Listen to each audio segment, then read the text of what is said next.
justiça, né? Pois é, mas só que aquelas que a gente vê na novela é cenário, é de estudo de madeira, né? Essa não, essa é de tijolos e concreto. Nem fala. Aí, Fábio. Nossa, adorei. Tá bonita, Bruno? Gostou? Tá, vamos entrando.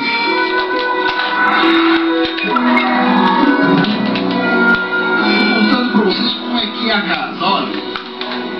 Parece casa de fazenda, né? As portas e janelas de madeira, quadriculadas, o telhado aparente com telhas cerâmicas da cor avelã, o amarelo canário usado nas paredes contrasta com o azul das molduras das portas e janelas.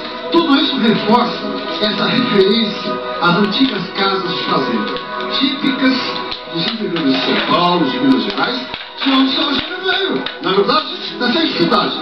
Cidade de Luz, Água da Prata, o espaço parou quando eu cheguei lá. E quem nasce em Luz é o quê? Luzense. É Luzense, certo? A Luzense.